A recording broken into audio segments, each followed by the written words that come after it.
Magandang hapon po sa ating lahat. Welcome po sa ating Sunday service. Tunay na napakabuti ng Diyos dahil pinagsama-sama niya tayo ngayon upang magpuri at magpasalamat sa kanyang kabutihan. Bago po tayo magsimula, nais ko pong itanong, maaari niyo po ba akong bigyan ng isang amen? Kung handa na ba ang bawat isa na magpuri sa Panginoon? Amen! Para po walang energy, isa pa pong amen. Ayan. Bago po tayo magpatuloy, nais ko po i-welcome ang lahat nandito. Siyempre po, welcome din po kay Ate Marta and kay Bro John. Kami po ay nag-welcome muli.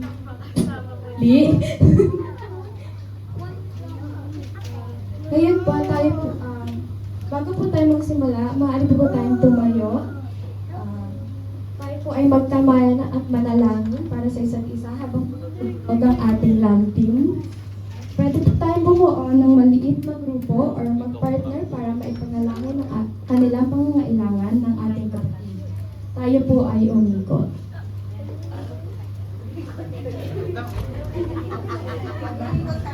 Ikat na po. Welcome again to IRM. Welcome, Micah.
Ngayon naman po ako inyong samahan sa magbasa natin ng ating mission, vision, and scripture po.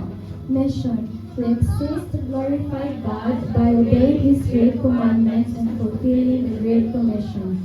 Vision. Redemption and transformation of all nations. IRM Creed. I worship God, the great I am, Redeemer and Master, who values my faithfulness as He expects humility and integrity in all my words and deeds. I belong to a church that exists to love God above all and share His love with others. I belong to a church that nurtures a relationship with God and people.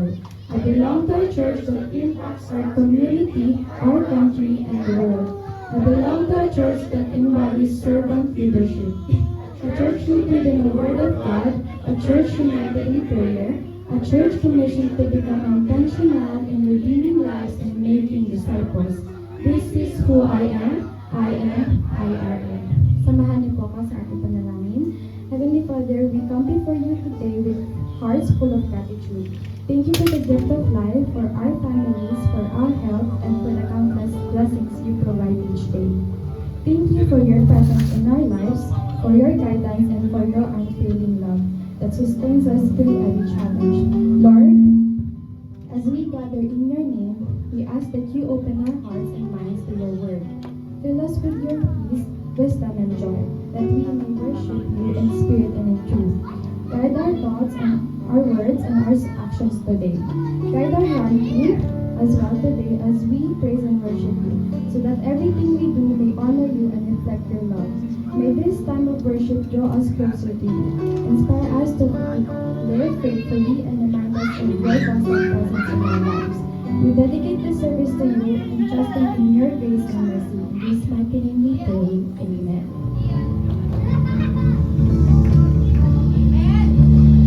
Amen. Tayo po ay handa na magpuri sa Panginoon ngayong hapon. Amen? Amen. Tunay nga po na pinapunta niya tayo dito. Si Lord yung nagbigay ng grace, ng strength, para papurihan natin siya. Amen? So nararapat lamang na tayong magsanda at umawit para sa Kanya. Amen? Palakpakan natin ang ating Panginoon.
Naroon lamang ako sa iyong buhay.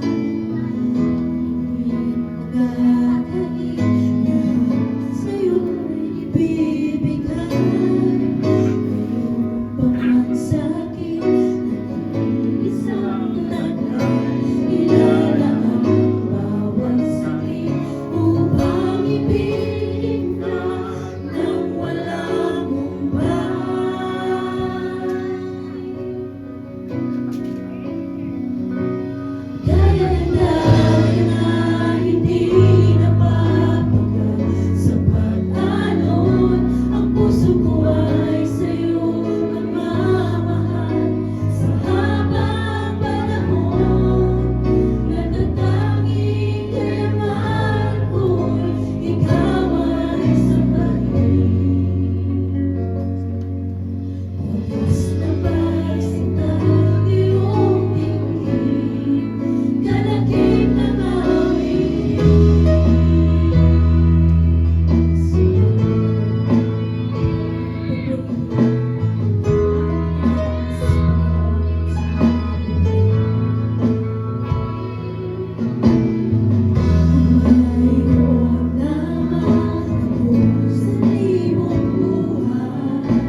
puso namin at buhay namin ay sa iyo, Panginoon. Ikaw at ikaw lamang. Dahil ikaw ay banal, ikaw ay dakila. At ikaw ay aming mahal. Ito po ang aming samang panalangin sa matamis na pangalan ng inyong anak na si Jesus. Amen. Palakpakan po natin ang isa natin tagapagligtas.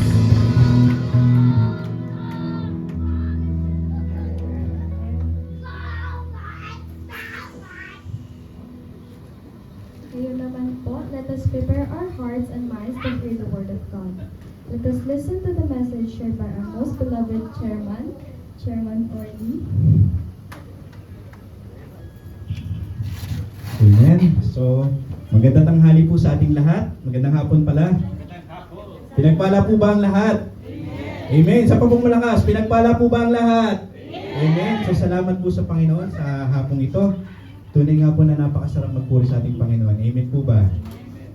Talagang hindi pa ako makahinga. Na-overwhelmed pa ako sa ating pagbibigay ng papuri pa sa pagkanta sa ating Panginoon. So sa hapon pong ito, dumako na po tayo sa mensahe po ng ating Panginoon. Tayo pong, ang buwan na po nito ay nasa ano po tayo?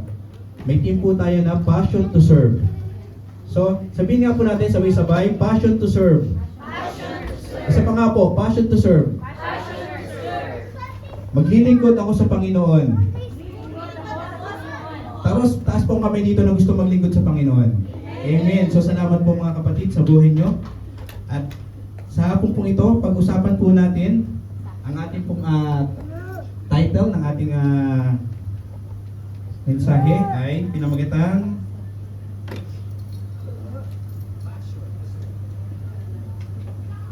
Servant Leadership. So, tayo po mga kapatid, gusto po ba natin maging servant ng Panginoon? Amen. Parang mahina. Isa pa po, gusto po ba natin maging servant ng Panginoon? Amen. So, kung babalikan po natin, ibig sabihin po ng servant sa Tagalog, may dalawa po siyang sinerge ko eh. Una, alipin. Pangalawa, tagapaglingkod. So, noong unang mga panahon, nung sa way back sa Old Testament, sa New Testament, pag sinabi kang servant, ikaw ay alipin ng iyong amo. Alipin ka ng iyong master. Pero po, para po maganda naman na pakinggan sa atin bilang Kristiyano, tayo po ay tagapaglingkod ng Panginoon. Amen po ba? Amen. So, samahan niyo po kayo, sama-sama po, hiniling ko po ang bawat isa na tumayo. Samahan niyo po ako at basahin po natin ang text po sa hapong ito. From the book of Colossians, chapter 3, verse 23. Pero bago po yan, ito po yung pinagkaiba, ano po ba yung traditional leaders at servant leaders? So sabi po dito, ang traditional leader po daw, sees leadership as a rank to obtain, uses power to control, to drive performance, measures success through output, speaks, and believes it's about them. Yan po yung kaisipan ng mga traditional leader. Pero ang topic po natin yan ay servant leaders, kung saan po pag-uusapan natin na nakikita po natin yung isang leadership, ang pagsiserve po sa iba bilang opportunity. Pangalawa, it shares power to control, to drive engagement, measure success through growth development, listen, understand is not about them. So ang totoo pong paglilingkod ay hindi po naaayon para po sa pansarili, kundi ito po ay para sa ating mga kapwa. Kaya sa hapong po to, basahin po natin Colossians 3, chapter 23.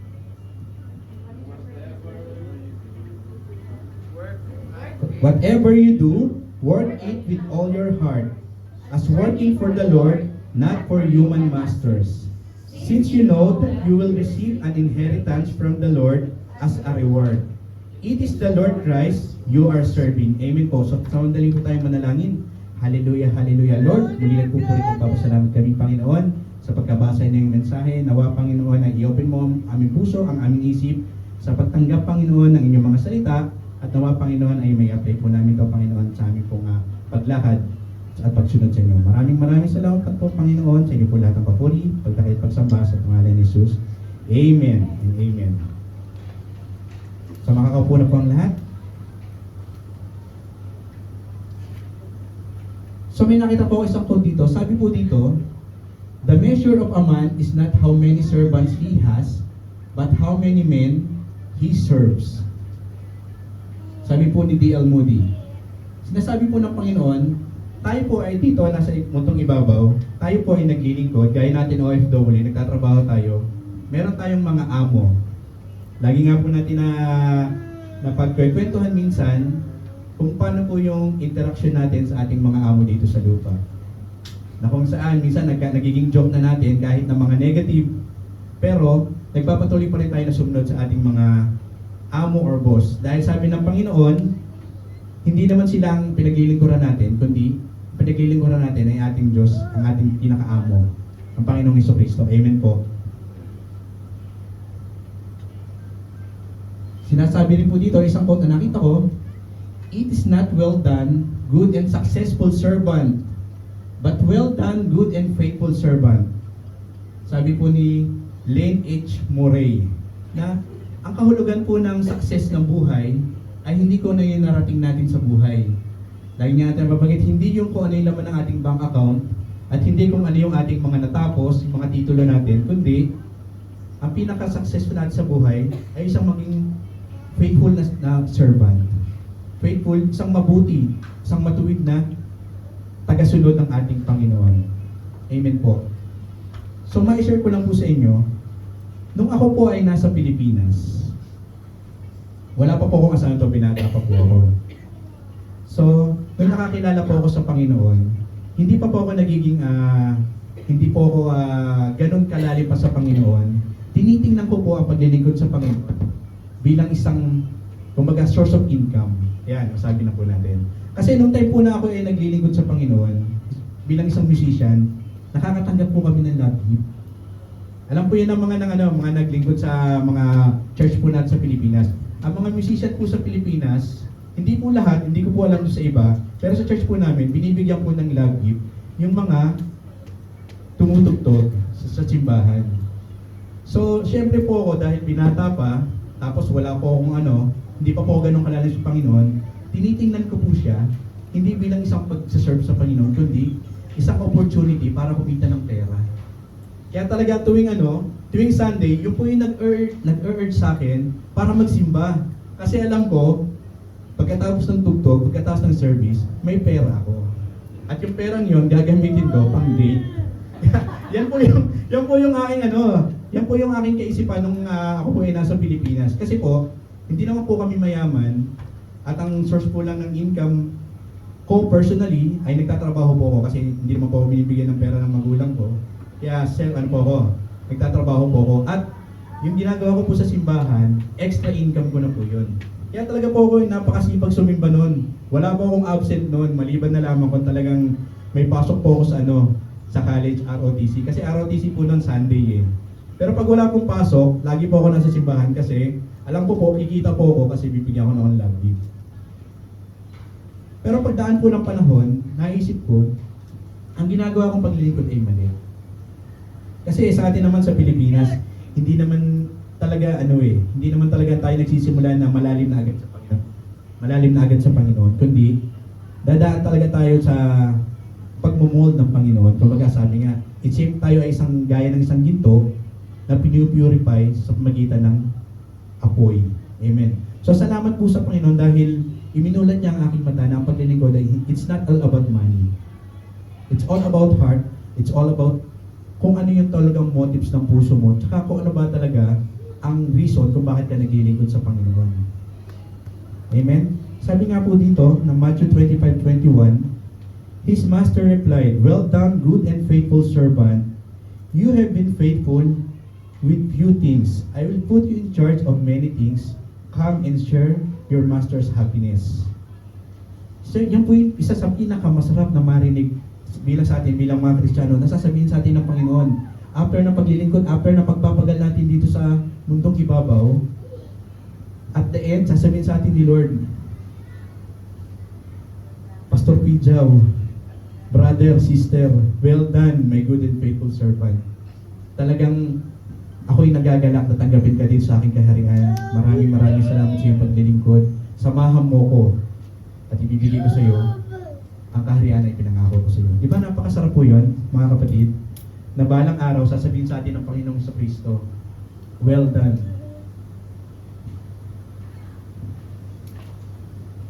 Kaya marami sa atin nagbago na yung yung mindset na dati mindset natin kaya nag-ibang bansa para gumanda ang buhay, para kumita ng pera, para makatulong sa pamilya. Yan yung number one na reason kung bakit tayo naging OFW. Tama? Sabi nga ni Pastor Olan, tama. So, yan po yung number one. Pero ngayon, bago na po yung ating mindset. Na, ang dapat lagi natin isipin, paano tayo makakapag-contribute sa kaharian ng Panginoon. Amen po. Dahil dito, bilang lang ang oras natin dito sa mundong ibabaw. Maaari nga na nagtatrabaho tayo ngayon, maganda ang mga katatayuan natin, pero sino makakapagsabi kung after this time, after 1 hour, after 2 hours, mamayang gabi, we're still alive? Wala pong makakapagsabi. Kaya hanggat meron tayong chance para mapaglingkod sa Panginoon, grab that opportunity. Dahil minsan lang po tayo magkaroon ng opportunity. Napakaganda po na ibinigay na sa atin ni Lord. Kumbaga, isinusubo na po sa atin, bawat sa atin, anak, ito yung kailangan mo. Ito yung kailangan mo dahil dito ay temporary lamang. Kasi nasa langit ang ating final destination. Amen po.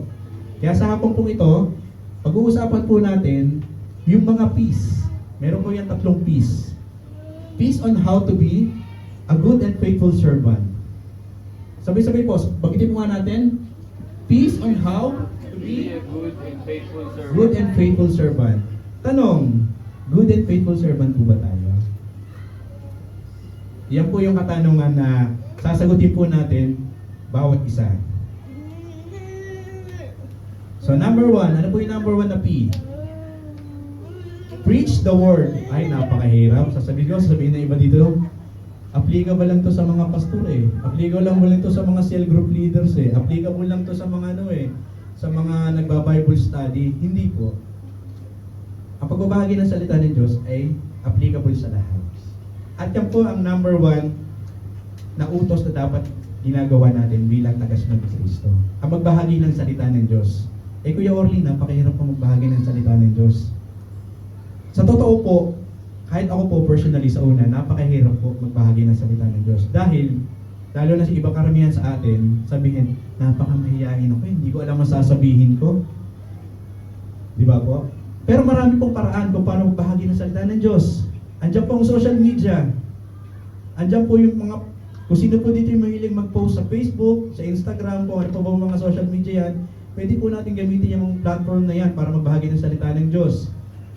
Doon nga po sa sa mga GC, pwede po tayo mag-share ng salita ng Diyos dyan. Huwag na po natin isipin yung nakakahiya. Ang mas nakakahiya, yung gumawa ng masama, yung mag-post ng masama. Pero magbahagi ng salita ng Diyos, is a great privilege at talagang pag nagawa mo yan, parang nabunutan ka ng tinig sa dibdib. At salamat po sa Panginoon, kay Pastor Jonathan, kay Pastor Olan, nandito po sila para mag-mentor sa atin kung paano po magbahagi ng salita ng Diyos. At salamat po sa Panginoon sa pagbibigay ng opportunity na makapagbahagi ng salita ng Diyos. Dahil ako po talaga personally, mahihiyain. Kung hindi po ako kakausapin, hindi rin po ako makikibo. Alam po ni Ate Luna. Pero hindi ko po alam ba niya ako pinili. Pero salamat po sa Panginoon dahil unti-unti, binigyan niya po ako ng lakas ng loob para magbahagi ng salita. At dahil nga po, ito po yung mensahe ng Panginoon sa araw na ito, sa hapon na ito, sama-sama po natin pag-aralan, paano po ba magbahagi ng salita ng Diyos? Sabi po sa 2 Timothy 4:2-5, sabi po dito, preach the word, be prepared in season and out of season. Correct, rebuke, and encourage. With great patience and careful instruction. For the time will come when people will not put up with sound doctrine. Instead, to suit their own desires, they will gather around them with a great number of teachers to say what their itching ears want to hear. They will turn their ears away from the truth and turn aside to myths. But you keep your head in all situations, endure hardship, to do the work of an evangelist, discharge all the duties of your ministry. So salamat po sa mensahe ng Panginoon. Sabi po dito, preach the word. Preach the word. Bahagi ang salita ng Diyos. Tayo po ay tinawag ng Panginoon, hindi lamang po taga-upo, taga-pakinig. Kailangan nag-share din po tayo ng salita ng Diyos. Amen po ba? Wala na mga sagot. Mahirap po, mahirap. Pero sa tulong po ng Panginoon, makakaya po natin yan dahil diyan po tayo tinawag. Sabi nga po ng Great Commission, Matthew 6:33, go ye and preach the word. Kailangan i-declare natin, kailan tayo magbabahagi ng salita ng Diyos? Kapag huli na ang lahat. Mas madali po magbahagi ng mga marites. Mas madali po magbahagi ng mga chika. Pero pagbabahagi ng salita ng Diyos, did we try? Mga kapatid. Minsan i-try din po natin. Kahit sa ano lang po, sa Facebook, mag-post lang po tayo kahit mga mga quotes lang.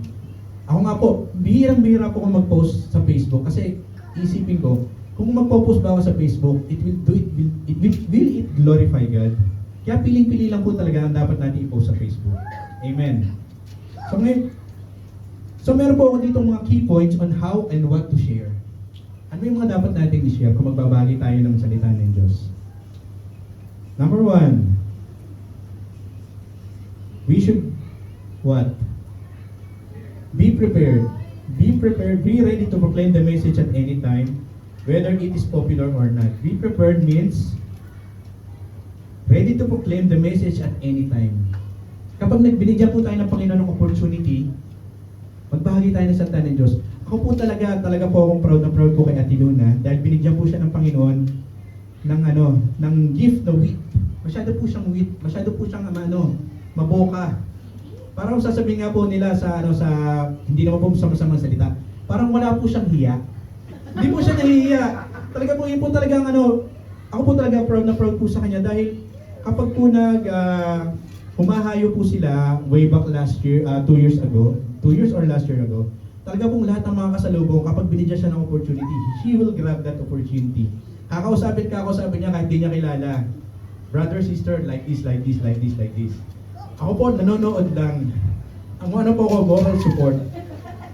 Kasi, kahit po ako nanonood lang, ang pakiramdam ko parang nanginginig ako. Parang hindi ko alam ang gagawin ko. Hindi ko alam kung paano ako magsisimula. Pero siya, salamat sa Panginoon sa gift na binigay sa kanya. Napaka-weak. Salamat po Ate Luna sa buhay mo. At nawa ay patuloy na gamitin mo yan para mag-glorify ang Panginoon. Kaya para po sa ating lahat, we should all be prepared. Kapag may mga kaibigan po tayo, may mga colleagues po tayo na wala pa po sa Panginoon, i-try po natin na i-reach out sila. Try po natin na bahagian sila ng salita ng Diyos. Kahit mga palipad hangin na all about God. Pwede po natin sabihin, unti-untiin po natin. Hindi naman po ibig sabihin na magbahagi ng salita ng Diyos, yung raratratan mo na agad na, tanggapin mo Panginoon, ganito. Hindi po. Kahit mga pasimpleng lang, sabi nga nila, palipad hangin. Which is, yun yung nagiging stepping stone natin para maging ma-motivate tayo, para ma-practice natin kung paano magbahagi ng salita ng Diyos. Kaya sa lahat ng bagay, kailangan natin maging prepared. Kaya di natin alam kung kailan tayo tatawagin ng Panginoon. Dati po, kaisipan ko, ayokong magpagamit ng gusto sa Panginoon. Kasi sabi ko nga po, mahihiyain ako. Okay na ako yung tumutugtog. Okay na ako yung, sabi nga, asa nasa background ako eh.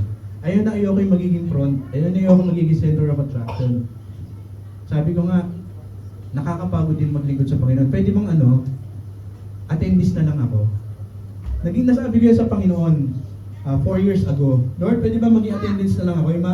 Maranasan ko na hindi ako napapagod. Pero iba pala yung pagkatawag ng Panginoon. Mas malaking opportunity, mas malaking task pa pala yung ibibigay sa'yo. Kasi alam ng Panginoon, there is something in you, in me, sa lahat sa atin. There is something. Meron po sa ating mga special gift na ibinigay ang Panginoon. Alam niyo po sa sarili yan, kailangan lang po natin ipagamit yan sa Panginoon. Amen po. Kaya wag po natin hayaan na ma-stack lang yan. Sabi nga po doon sa talinhaga sa Panginoon, sa mga parable of talents. Sa atin po dito sa may mga talents, paggamit na po natin sa Panginoon yan kasi baka dumating na si Lord, may expert na yan. Magsisi pa tayo bandang huli bakit hindi tayo nagpagamit sa Panginoon. Amen po. So, the second one, Correct, rebuke, and encourage. This message should include all of the aspects to guide believers and correct their course.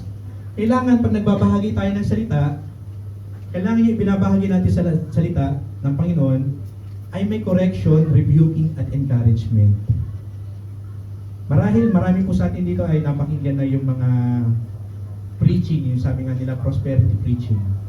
Joel Osteen, ibang preacher sa ibang bansa, na kung saan ang mga karamihan sa mga sinasabi nila ay mga masarap pakinggan. Sabi nga, sugar-coated ng mga salita ng Diyos.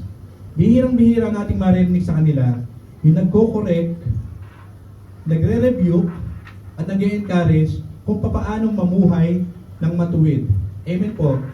Kasi yan po yung sinasabi ng Panginoon eh. Sinasabi po ni Apostle Paul na kailangan yung ibabahagi natin salita nakakapag-correct ng buhay ng mali. Pag mali, mali. Hindi pwede natin itatama. Sabihin ng iba, ano lang naman to eh, konting pagsisinungaling lang. Ang maliit na kasinungalingan at malaking kasinungalingan, parehas ang kasinungalingan. Ang maliit na pagkakamali at malaking pagkakamali, parehas na pagkakamali.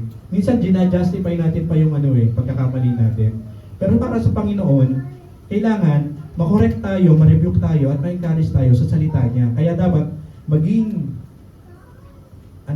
alerto at magpakalalim tayo sa mga salita ng Diyos kung ano yung ibabahagi natin sa ating kapwa. Kaya sabi nga, bago ka isang maging teacher, kailangan maging student. Bago ka maging isang leader, kailangan ka muna maging servant. Kasi, ang isang leader ay dumaan sa pagiging servant. Amen po. Kaya po sana sa ating pong lahat dito, tumaas po kayo kanina ng kamay, na gusto nyo, kayo po ay magiging servant ng Panginoon. Amen po. Kaya po sa pagiging servant, kailangan po tayo matutong mag-correct, mag-review, at mag-encourage ang ating kapwa. Huwag po natin ipagkakait yan. Huwag po natin lalagyan lagi na sugar-coated. Kasi, para po din sa atin yan at para po din sa kanila.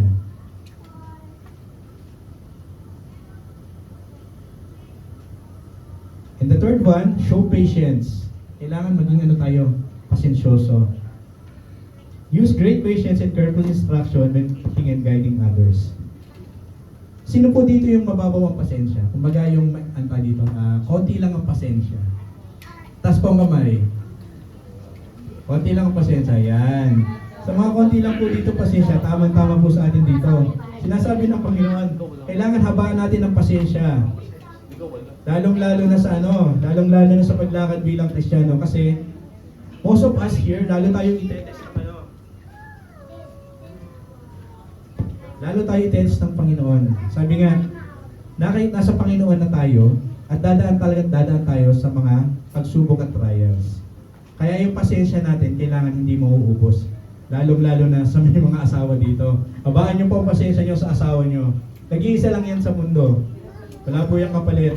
Kaya dapat pagigihin po natin yung pasensya para sa mga asawa. Amen po.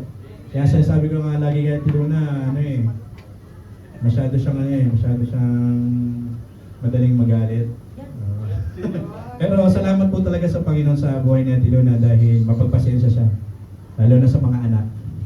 Mga anak na mababait. Mababait po anak namin. Masunurin ko yung magulang. Kaya salamat po sa Panginoon. And moving forward, sabi po ng Panginoon dito, shoes of readiness. Are you ready to serve Christ? Ready na po ba tayo maglingkod sa Panginoon? Kailan po? Kailan po tayo maging ready sa paglilingkod sa Panginoon? Tayo na narinig. Gano'n na po ba tayo katagal naglilingkod nakakilala sa Panginoon? 1 year? 2 years? 3 years? Sa ating po paglilingkod, sa ating po paglakad bilang isang Kristiyano, ano na po ba yung nagawa natin? Are we in the ministry? Gusto po ba natin mapasama sa isang ministry? Or kontento na po tayo na every Sunday, nandito tayo, nakikinig, nakaupo, after ng praise and worship, makikinig sa service, after uuwi, are we content na gano'n na lang po yung routine ng natin, pagiging Kristiyano? Wag po sana natin na asamin na maging ganun lang yung paglilingkod natin sa Panginoon dahil tayo po ay tinawag ng Panginoon bilang tagapaglingkod at hindi lamang tagapakinig. Amen po. Isa po sa isang nangyaring halimbawa dyan ay ang buhay ni Martha at ni Mary. Sino po nakakakilala dito kay Martha at ni Mary? Si Mary po, siya po po yung kapatid ni Martha. Si Martha po, siya po yung kapatid ni Mary. Tawa. Sabi nga po doon sa sa istorya po nila, nakikinig po, habang ang Panginoong Jesucristo ay nagme-message, si Mary po ay taimtim na nakikinig sa ating Panginoon. Sabi nga, talagang siya, ang focus niya ay nasa ating Panginoong Jesucristo lamang. Talagang sinachat daw niya lahat na sinasabi ni Lord. Talagang wala nakakaligtas. Samantalang si Martha, busy sa pagpe-prepare ng pagkain. Yan. Kaya nung unang panahon, pagkain talaga ang susi ng lahat eh. Sabi nga, pagkain ng ang talagang number one. At to make the long story short, mas kinalugdan ng Panginoon si Mary, na kung saan mas nakikinig siya kaysa kay Martha. Pero hindi naman sinabi ng Panginoon na mali ang ginagawa ni Martha. Ang gusto lang pang sabihin ng Panginoon doon, dapat mas i-priority natin ang salita ng Diyos kaysa sa anumang ibang bagay. Amen? Tama. So lagi nga po natin naririnig sa ating mga pastor, kapag Sunday, ilaan na po natin yan kay Lord. Dahil, kasi ang Sunday, yan po ay para sa Panginoon. Napakadaming oras na binigay sa atin ni Lord, 6 days a week, 24 hours a day. Pero yung pagsimba natin sa Panginoon, 3 hours. Nagre-reklamo, minsan nagpapalit pa natin. Maiintindihan naman po natin kung yan po ay tawag ng trabaho. Kung yan po talaga ay napaka-importante, may sickness, may life and death situation, at talaga napaka-importante na kumbaga hindi natin maiiwasan na hindi lumiban sa simbahan. Pero kung wala naman pong mga importante, why not going to church? Kanina nga po, may example ka lang, pasensya na, diyan ba si Yana? Sa labas. Nagkaroon na naman po ng diskusyon na sa bahay na kung kailan talagang Sunday, saka meron kakaisip ng gagawin. Siyempre, ito ang kanya pong nanay, hindi po nagpatalo, nagsimula na po ng misa. Yan. Kaya, para po sa mga kabataan, habang bata pa po, maglingkod po tayo sa Panginoon. Ilang oras lang po ang gugugulin natin dito sa church. Hindi po kayo mawawalan. Napakadaming oras na meron pa kayo after nito. Pero yung paglilingkod sa Panginoon, napaka-precious po yan. Take it from your daddy, take it from po your Orly. Kasi ranas po natin yan. Kaya sabi ko rin po kanina, hindi po natin alam kung ano pong susunod dito after the service natin. Kaya ngayon pa lamang, shoes of readiness, sabi nga, are you ready to serve Christ? Dapat ready na po tayo na maglingkod sa Panginoon. Amen. So number 1, ano po yung number 1 kanina? Preach the word. Dapat ibahagi po natin ang mga salita ng Diyos sa lahat ng bagay, sa lahat ng oras. Hanggat may opportunity, hanggat binigyan tayo ng pagkakataon ng Panginoon, ibahagi natin ang mga salita ng Diyos. Lalong-lalo na po sa family natin. Ako po personally, nalungkot po ako kasi kung kailan po ako nagpakalalim sa Panginoon, saka po nawala yung opportunity para mas maipakilala ko po ang Panginoong Jesucristo sa aking mga magulang. Kasi wala na po akong parents. At lumaki, sabi nga po nung patotoo na iba, ako po ay lumaki as a Catholic. Catholic po ako lumaki, pero nakakilala po ako sa Panginoon nung ako po ay magka-college na. At yun po ay pinaglaban ko sa magulang ko kasi alam po naman natin kapag Catholic, marami po tayo maririnig sa ating mga magulang na dito ka na ipinanganak, dito na rin tayo mamamatay ika. Nag-away pa po kami niya ng nanay ko, ma-share ko lang po sa inyo. Dahil nung po ay nahikayat po ako na mag-born again. Ang nanay ko po talaga sabi nga nila, sarado katoliko. Ayaw niya po akong aatin ng pumuntahan po ako doon ng mga kabataan para ayayain sa mag-church. Tuwing gabi, pag-uwi ko, lagi po ako sinesermonan. Hindi ka namin pinalaki para sa mga ganyan-ganyan. Dito na tayo mamamatay, ganito. Dito tayo mamamatay. At doon nga po, sabi niya, imbis na diyan ka tumutugtog, samahan mo ko. Doon ka tumutog sa amin sa El Shaddai. Mas matutuwa pa ako pag nakakasama ka maglingkod sa El Shaddai. Pero syempre po ako, pinanghawakan ko po yung faith ko. At isip ko po, sasabihin ko po sana sa nanay ko, Nay, babayaran po ba ako pag tumutulog ako dyan sa El Shaddai? Pero just kidding po, kidding aside, yun po, namatay po yung mother and father ko, nawala po ako sa Pilipinas. Nandito po ako sa UAE. At yun po yung isa sa mga guilt na hanggang ngayon ay hindi po basta-basta maalis sa akin na hindi ko na pa kilala sa kanila kung sino ba talaga yung Diyos na pinaglilingkuran ko. Although, alam ko naman po sa sarili ko na may relasyon ang nanay ko. Kasi ano po siya mga ngata ni Brother Mike sa El Shaddai. Alam ko po siya, napaka hindi po noon. Tuwing 3 o'clock ng madaling araw, binubuksan niya na po yung radyo niya. At ako po iritang-irita kasi madaling araw, 3 o'clock, ang ingay-ingay. Ang ingay-ingay. Nasa ulo ko na nga po dun yung Salmo 91. Kasi simula po high school, yun na po naririnig ko tuwing madaling araw hanggang umaga. Tsaka yung mga kanta nila Don Moen, mga kanta sa umaga, mga kanta ng El Shaddai, naririnig ko po lagi yan. Kaya, karamihan po doon, familiar ako. Pero hindi ko po maintindihan, bakit ba siya gumigising ng 3 o'clock? Yung pala, nagdadasal siya. Napakatindi. Although hindi ko po siya ginajudge sa kanya pong pananampalataya, pero doon ko po siya hinahangaran. 3 o'clock. Sabi nga po, ang matatanda ba ganun talaga? Madaling araw gumigising. Hindi naman siguro. Pero salamat po sa buhay ng aking nanay dahil isa po siya sa mga nag-motivate sa akin na kung paano maglingkod sa Panginoon. Sabi nga, no turning back. Pag nasimulan natin maglingkod sa Panginoon, wala na pong bawian. Sabihin na ng iba kung ano sasabihin, pero magtutuloy-tuloy tayo. Amen po. Kaya sa hapong ito, number 1, preach the word. And number 2, practice. Ano na pa-practicein natin? God's word. Amen. So hindi po lamang tayo tagapakinig lang. Kailangan ina-apply po natin kung yung mga napapakinggan natin. Amen? Nai-apply po ba natin yung ating mga napapakinggan?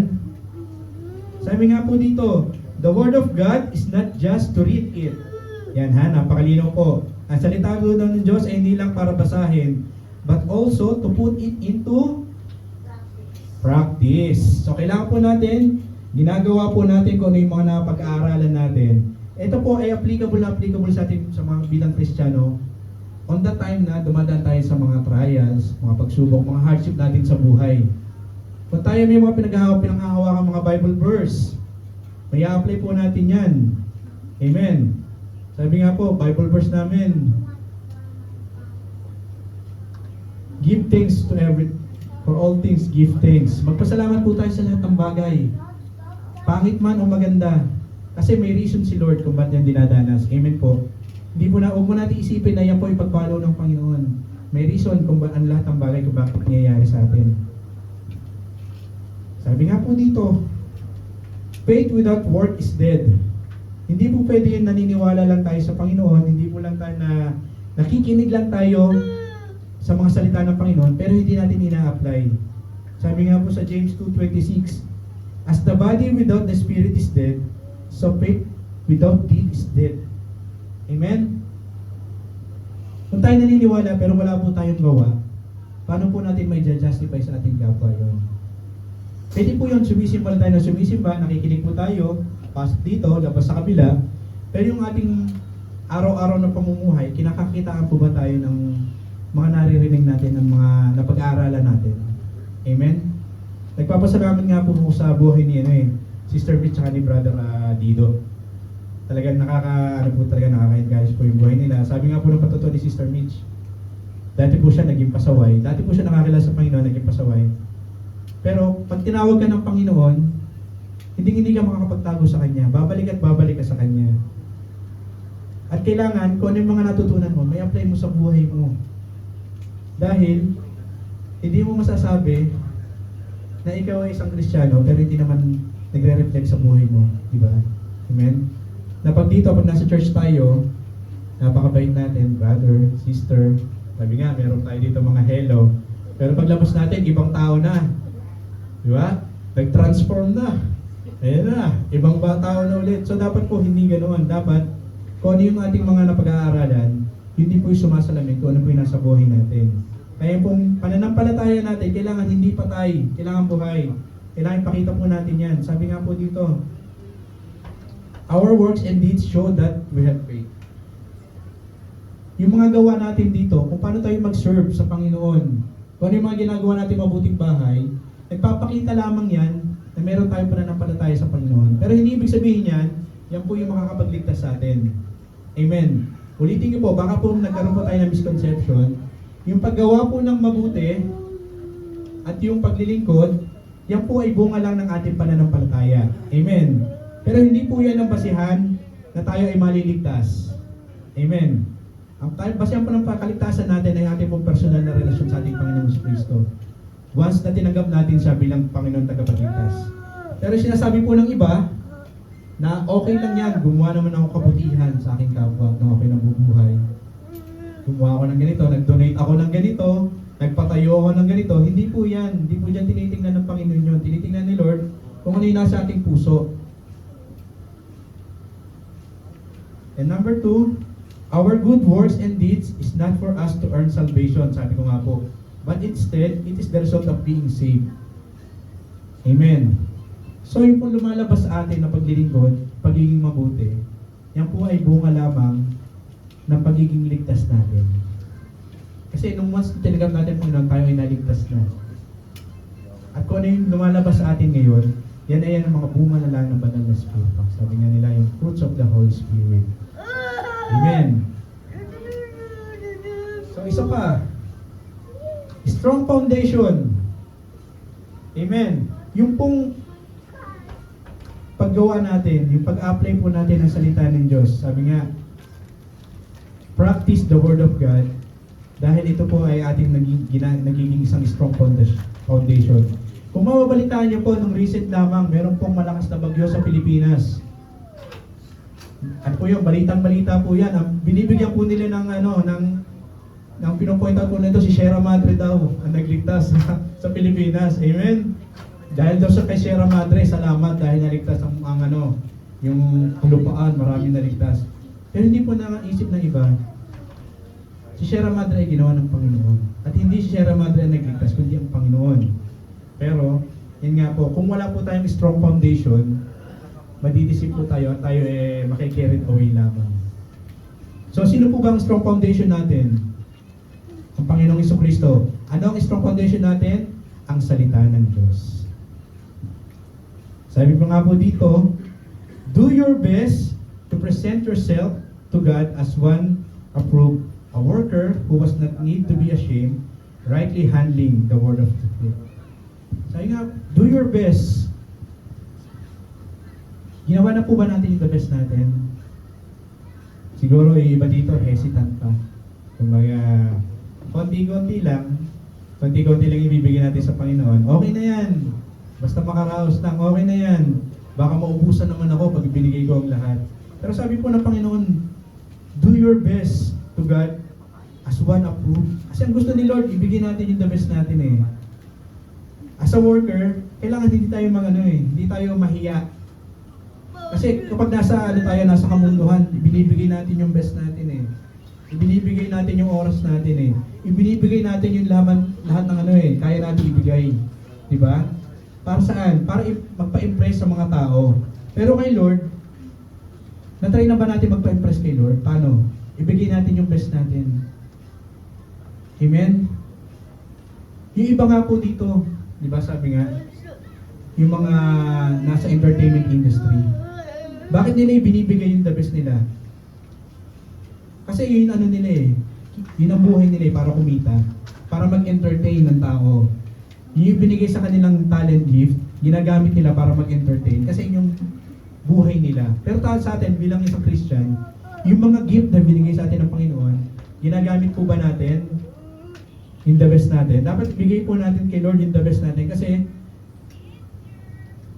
ano po yun ni Lord?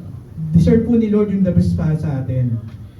Kasi binibigay ni Lord yung the best sa atin eh. Amen. Alam niyo po ito kung ano? Siguro karamihan sa inyo nagugutom na, no? So hindi pa nanangalian. Para po sa inyo to. Ano po yan? Nakikita nyo? Fruit salad? Prutas? Iba't ibang season ng prutas? Meron po diyang matamis, meron pong maasim. Pero overall, yan po ay prutas. Amen. Sure po yan, prutas po yan. Pero ang tanong, Sa nakikita niyo pong picture yan, meron po akong katanungan sa likod niyan. At ito po siya. What fruit do you bear? Yan. Ano po daw yung prutas na dinadala natin? Siguro meron po sa atin dito mangga, meron po sa atin dito saging, meron po siguro sa atin dito papaya. So sabi, what fruit do you bear? Ano yung dinadala po natin? Ano yung nire-represent natin ng buhay natin?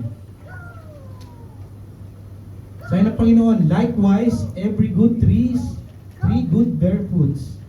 Bad tree bears bad fruit, and a good tree cannot bear bad fruit, and a bad tree cannot bear good fruit. Kung ano po tayo nilalaman nating puso, yun po yung bunga, yun yung lalabas. Kaya kung mabuti po yung nasa loob natin, mabuti po din yung lalabas. At kung masama po yung nasa loob natin, masama din po yung lalabas. Kaya nakikita sa ating pamumuhay kung ano yung nilalaman ng ating puso. Tell me who your friends are, and I will tell you who you are. Kung kasama po natin palagi ay mga chismosa, ano po tayo? Chismosa. Kung kasama po natin lagi ay mga manginginom, ano po tayo? Siyempre, manginginom, lasinggero. Kung kasama po natin mahilig magbar, magdisco, siyempre, ganun din po tayo. Pero kung kasama po natin ay mga mananampalataya ng Panginoon, mananampalataya din tayo ng Panginoon. At yung mga lalabas sa atin, ang pamumuhay natin, ay pamumuhay ng isang naglilingkod kay Kristo. Tama po, di ba?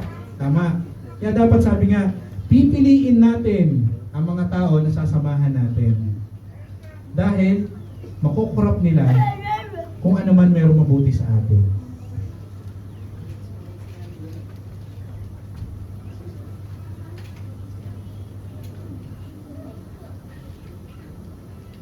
Siguro, meron po ba tayo dito mga circle of friends na tinatawag? Amen. So, karamihan doon sa mga circle of friends natin, hindi naman sila lahat kasama natin sa simbahan, di ba? Siguro, yung iba doon, may iba-iba silang mga church din, meron silang ibang faith, meron silang ibang pinaniniwalaan, pero doon sa circle of friends na yon, lagi natin isasaalang-alang. Ako ba may encourage nila o sila ang makakapag-encourage sa akin? Diba? Kasi lagi natin naisip na kapag bad company na samahan natin, madali tayong apektuhan nila. Pero pag good company din. Minsan gina-justify natin na hindi naman nila ako ma-encourage na sumama sa pagiging bad nila. Pero hindi po yun eh. Kasi sabi nga ng Panginoon, makukurap at makukurap ang ating pananampalataya. Kaya hanggat maaari, piliin po natin yung mga tao na sasamahan natin. Piliin po natin yung mga tao na napapakinggan natin. At kung man yung mga napapakinggan natin, kailangan lagi po natin siyang do it into action. Yun nga po lagi namin sinasabi ni Ate Luna na prove it. Kung talaga na tayo naglilingkod sa Panginoon, ipakita natin, prove it. Kasi paglilingkod natin sa Panginoon, hindi pwedeng 50% lang, 75% lang. Kailangan lagi naglilingkod tayo kay Lord, 100%. Kung ano man yung itinatago-tago natin dyan, may mga talent tayo sa pag-encourage, sa paghahayo, sa pagbibigay ng mensahe, pag-amin natin kay Lord. Baka meron dyan, nagpo-promote na po ako sa mga meron pong talent dyan na kumanta. Opo, welcome po kayo sa LAM team. Sa may mga talent po kumanta. Ano po yan? Advance promotion po. So, salamat po sa Panginoon. Sa number 2 niya, practice the word. And number 3, protect each other from the world. Kailangan, lagi natin protektahan ang bawat isa sa mundo.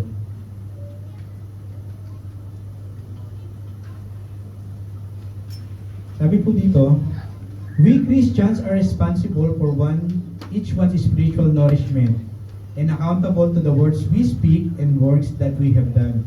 Lahat po tayo ay responsable at accountable sa bawat isa. Amen po. Hindi po natin pwede sabihin na ang bawat isa po sa atin dito ay kasama ko lang sa church. Ngunit wala akong pakialam.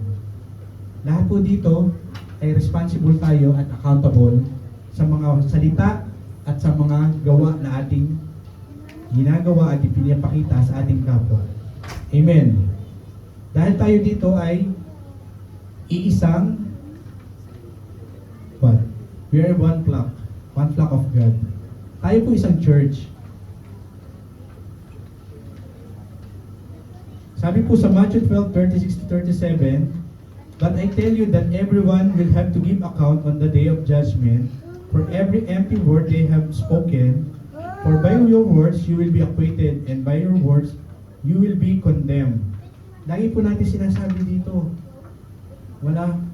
kailangan accountable tayo sa bawat isa kasi hindi natin pwede sabihin kay Lord sa time of judgment, "Lord, kasi si ano, hindi ako sinabihan. Lord, kasi si brother, si sister, hindi ako kinulit tuwing linggo para umatin ng service. Lord, kasi si brother at si sister, hindi ako pinalalahanan na malapit ng iyong pagdating." Yan pong iwasan natin, mga kapatid. Na darating ang araw, sisisihin natin ang bawat isa sa ating mga kasama dito. Dahil dito ay accountable tayo. Kailangan dapat lagi tayo ay nagpapaalalahanan. Gusto po ba natin lagi pinapaalalahanan tayo? Gusto po lagi natin nire-remind tayo? Kasi napakasarap po yung may nagpapaalala sa atin, may nagre-remind sa atin. At higit sa lahat, napakasarap po yung meron silang pagmamahal sa atin para samahan tayo sa paglakad natin bilang isang Kristiyano. At sabi din po dito sa Romans 14:12, "So then each of us will give an account of ourselves to God." Tayo ay accountable kay Lord. Hindi po natin pwede sabihin, si mama, si papa, si tatay, si nanay, si mami, si daddy, hindi ako inilapit kay Lord. Dapat accountable tayo sa lahat ng bagay. Most especially sa pamilya natin. Kaya hanggat maaari, hanggat may pagkakataon, i-reach out natin yung ating family. Kung alam natin na hindi pa sila nakakakilala sa Panginoon. Amen po. Although mahirap po mag-reach out, pero andyan ang ating Panginoon. Gawa lang po tayo. Wala pong masama para mag-reach out. Si Lord po ang kikilos. Kasi hindi po tayo magbabago ng buhay nila. Si Lord po ang nagbabago ng buhay, hindi po tayo. Ang trabaho lang po natin, magbahagi ng salita ng Diyos at mag-share ng mga salita niya. Amen po. Amen. Sabi pa rin po dito, Ephesians 6:18, "And pray in the Spirit on all occasions with all kinds of prayer and requests. With this in mind, be alert and always keep on praying for all the Lord's people." Panalangin po natin ang bawat isa, mga kapatid. Huwag po natin sarilinin yung panalangin. Kaya, another encouragement po sa bawat isa, welcome po kayong lahat tuwing Wednesday sa prayer meeting, intercessory prayer meeting. Samahan niyo po kami sa pananalangin. Dahil ang panalangin po, truly prayers works. Marami po nagagawa ang panalangin. Sa panalangin po natin, nire-reach out ang bawat isa, panalangin po natin, at sama-sama po tayo manalangin para kay Lord. Kung kayo naman po ay walang kung available po kayo. Kung hindi naman po kayo available, samahan niyo po kami sa ating sama-sama pananalangin every time.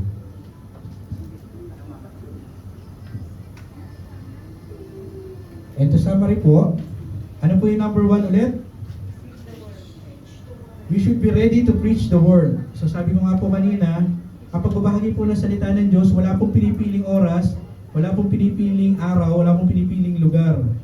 Kapag po tayo ay tinawag ng Lord, at alam po na lahat po tayo dito ay maglilingkod ng Panginoon, kailangan po tayo ready sa pagbabahagi ng salita ng Diyos. Number 2, we should practice the word.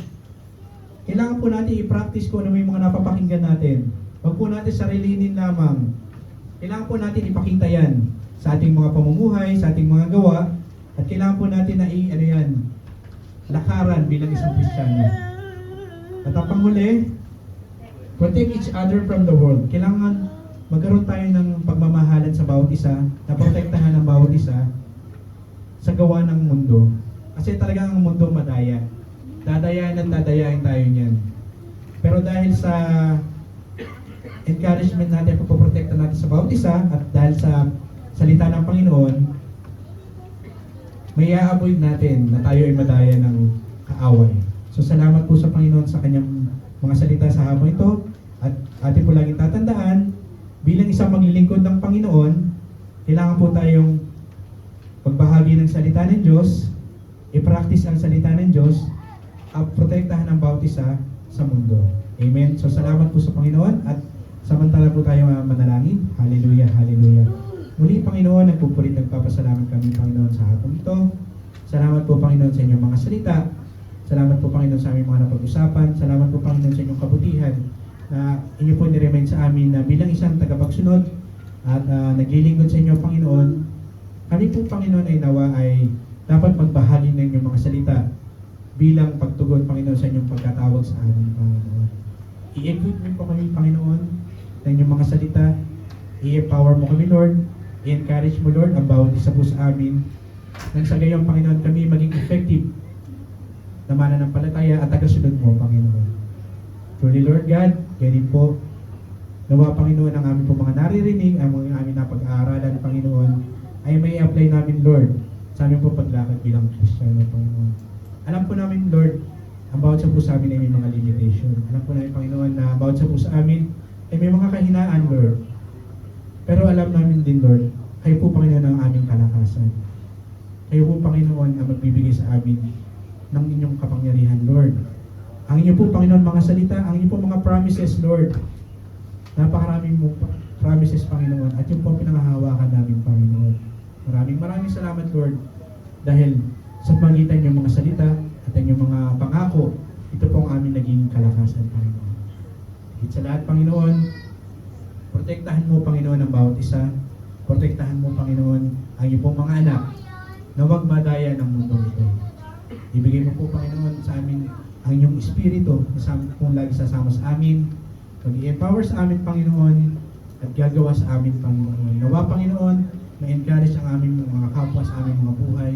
Kayo, Lord, ang mataas sa lahat ng aming gagawin, ng aming mga kamay, sasampitin ang aming bibig, Panginoon, at makikita sa aming buhay, Lord. Maraming salamat po, Panginoon. Tunay nga po, ikaw ang napakabuti.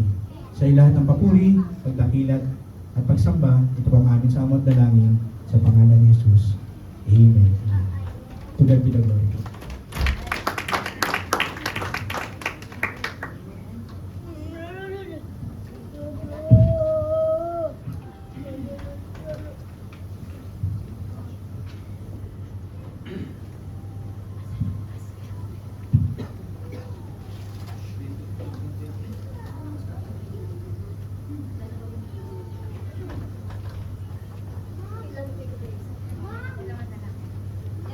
Maraming salamat po, Chairman Corley, sa napakagandang mensahe ng ating Panginoon ngayong hapon.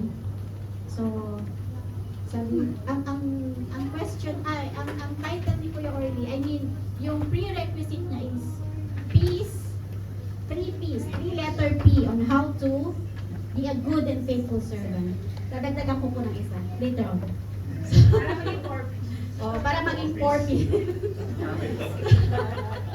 So, I would just like to explain first, bago po ako magbigay ng exhortation, why we have two tithes and offering baskets here. So, i-announce ko po na si Sister Julina ay nag-seek ng ating help in prayer sa kanyang uncle na nakoma, right? When was it? Friday night. So, nag-message po si Sister Julina, in whatever means that we can help her, may it be a small amount, it depends on what the Lord will lead unto your heart. Kung ano po yung amount na pwede po natin ma-share as an individual, but of course the church would also be giving its part. That's why we have 2 baskets here. One is for our church, and one would be the second collection para po sa ating individual help para kay Sister Julina. So the bigger one is for the church, and the smaller one is here for Sister Julina, for her uncle na nakoma and nasa hospital, And they would really need our prayers and even this small amount that you can give, whatever amount that your heart will give. So, for the giving exhortation, I will give you from Proverbs chapter 11, verses 24 to 26. It says here, one gives freely, yet grows all the richer. Another withholds what he should give and only suffers want. Whoever brings blessing will be enriched, and one who waters will himself be watered. Verse 26, the people curse him who holds back grain, but a blessing is on the head of him who sells it. So what can you give? I've always discussed this from my previous exhortations. You can give your time. You can give your prayer. Give your worship to the Lord. Give counsel and give friendship. Giving our hearts and our mind and our soul to the Lord. But of course, we also need to give our tithes and offering. Give our money. What would be the benefits of giving? Meron po ako ditong 50. No, I have here 10.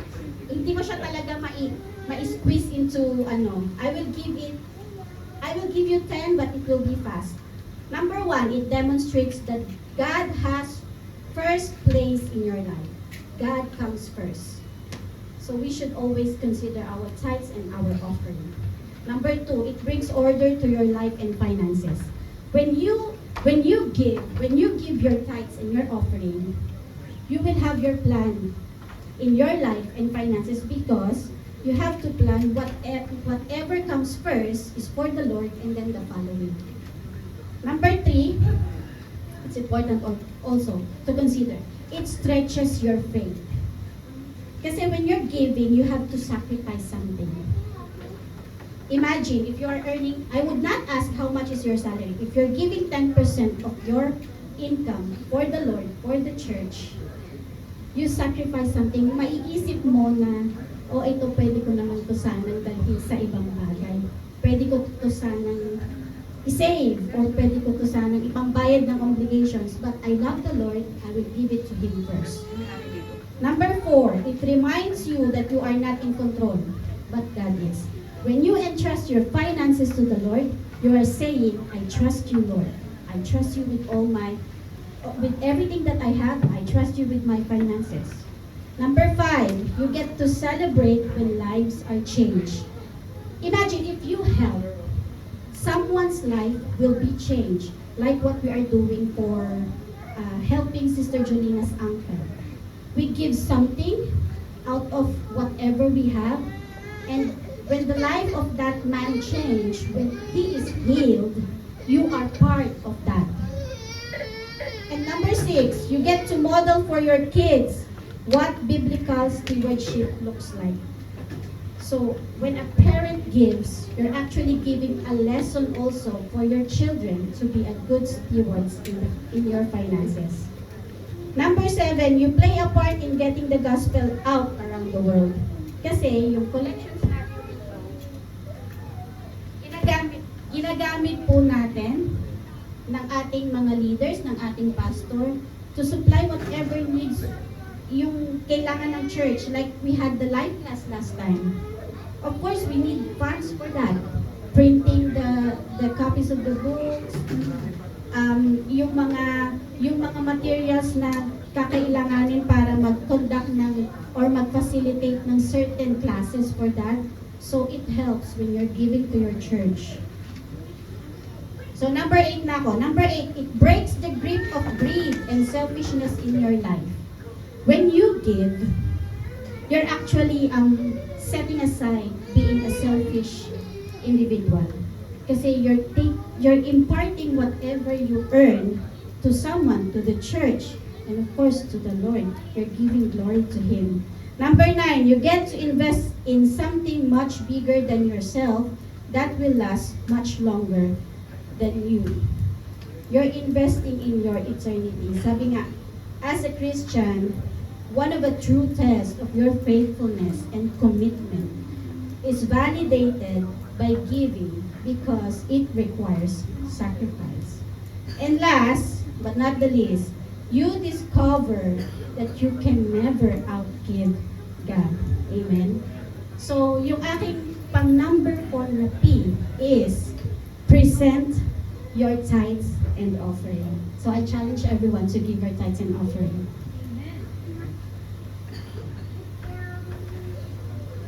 And for today, we have our special number from our Miss Universe.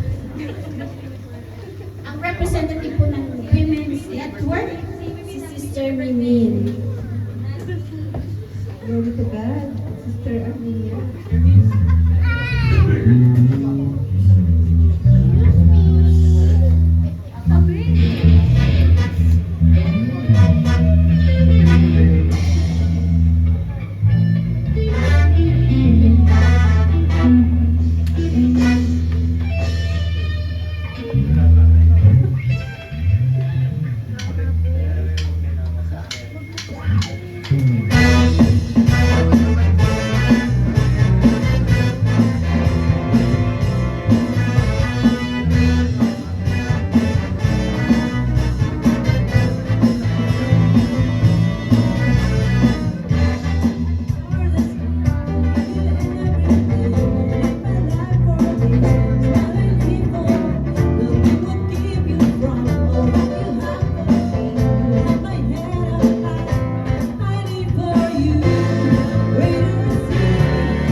Amen. Tayo po'y manalangin.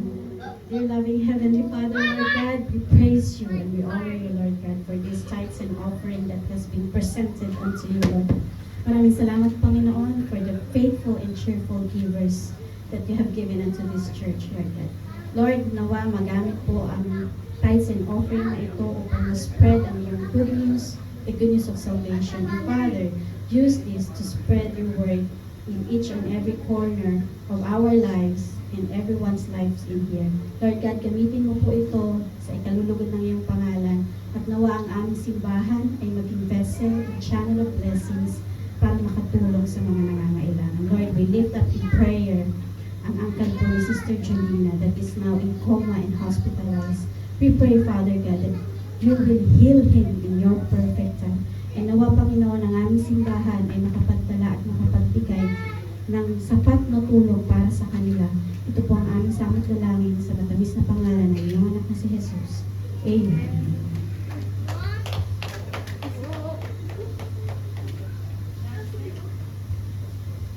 Sige, ako na. Yan, ako na. Yan. Hey.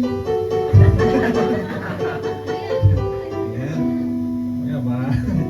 Yan, salamat po Kuya Orly sa isang talagang mensahe na nagpaalala sa atin. Yan. To preach, to practice, and to protect. Yan. Sa atin pong mga gawain pa, yan, November 19, next week. Yan. Si Kuya Orly pa rin ang speaker natin sa ating midweek service. Yan. Ang presider natin si Bro Jonas. Yan. At sa huli po, November 26, ating pong midweek service. Hindi po ako yan kasi yung last week ay ako, sinalo ko si Mrs. So si Pastor LB po ang magbimensahe. Yan. At ako naman po ang magiging presider. At next week po ay 4th Sunday na. Yan.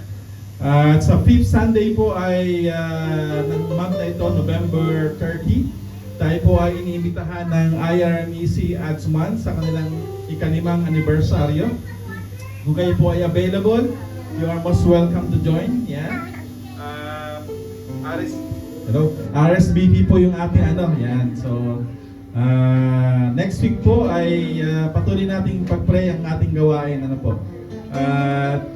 Nakakasana po yung ating presiding class part 2, 1.02. Yan, inaayos ko na lang po yung ating mga handouts. Siguro po by first Sunday or second Sunday ng December, ila-launch po natin yan. Magpapa-attendance po tayo kung sino po yung gustong mag-join yan sa atin po presiding class 1.02. At yan, so wini-welcome muna natin si Kuya Joe. Nakasama natin siya ngayon. Salamat sa Panginoon. Si Sumay ka rin. At okay na siya. Yan, salamat sa iyong kailan kaya ulit kayo magtatamborin. Yan, huwag niyo nakakalimutan yung ministry niya sa Panginoon.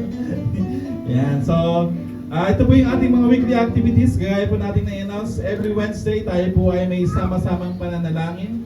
Lamb practice po ay every Friday evening sa bahay po nila kay Orly at ang ating pong regular service every 3 to 5 p.m. Kayo po mga kapatid, yung prayer meeting po natin yan, umiikot yan kung yung tahanan ay bukas sa gawain ng Panginoon. Magsabi lamang po kayo at pupuntahan natin yan kahit nasa uman pa kayo. Pupuntahan wala na po dito eh. Kailangan magsabi lamang po kayo at kami po ay nagagalak na dito makapag service sa bawat tahanan. So ngayon po ay tayo po lahat ay tumayo. Awitin po natin ang ating doxology. Praise God from whom all blessings flow. Praise Him, all creatures here below. Praise Him above the heavenly hosts. Praise Father, Son, and Holy Ghost.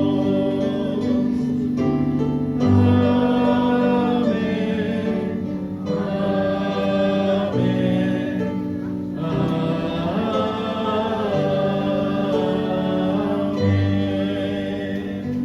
Pinupuri ka namin dakilan ng Diyos sa iyong katapatan sa aming buhay. Pinupuri ka namin, Panginoon, sa aming pong napakinggang mensahe, Lord. That in order to serve you, Lord, we have to preach the word, Panginoon. We have to practice your word, Lord. I-apply sa aming mga buhay.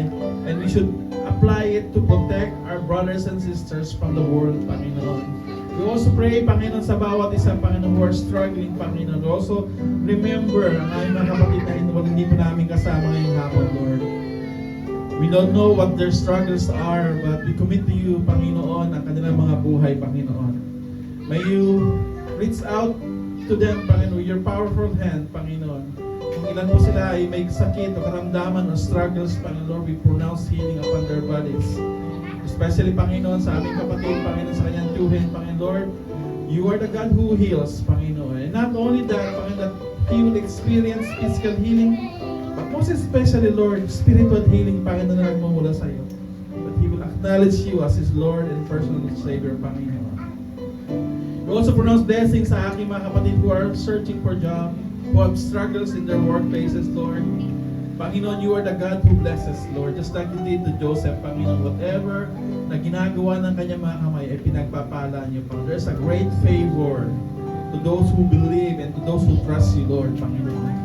We pray, Panginoon, ano man pong struggles or circumstances or difficult situations that we have, especially in our workplaces, Lord, let us commit it to you, Panginoon. You are the giver of wisdom.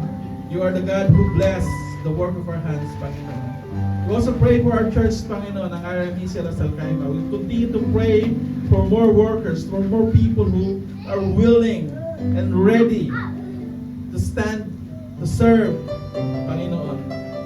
Who are willing to use their talents, their life to serve you, Panginoon. And this is our purpose, Panginoon. We are not called just to sit around. We are not called just to be present in the church, Lord. We are called for something else. Much more deeper and much more greater purposes, which is to serve you, Panginoon. May we also pray, Lord, that you bless our church financially, Panginoon. As we are blessed financially, Lord, we can reach out for people. Panginoon, we can extend your grace and mercy to those people by through these finances, Lord.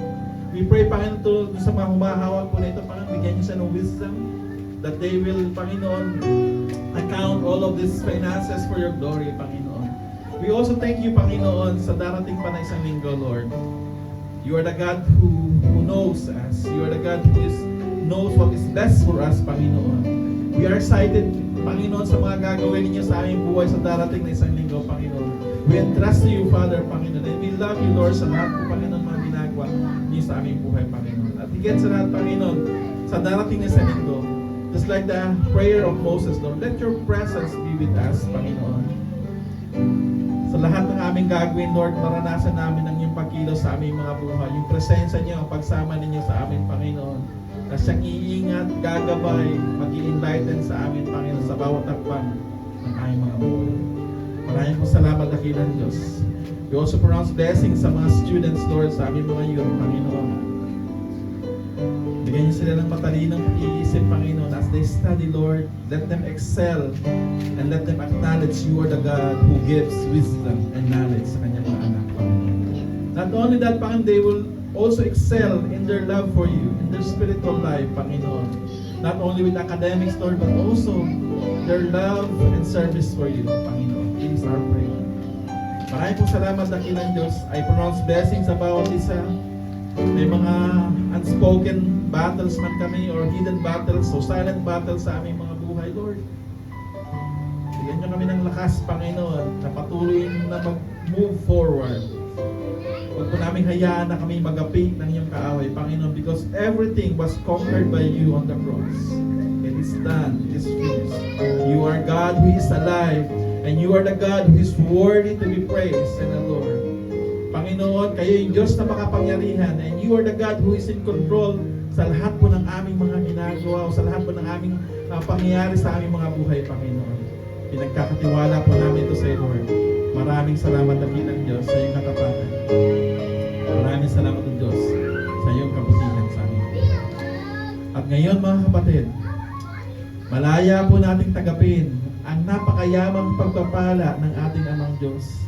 Ang kapayapaan na nagmumula sa Kanya, ang Kanyang pag-iingat.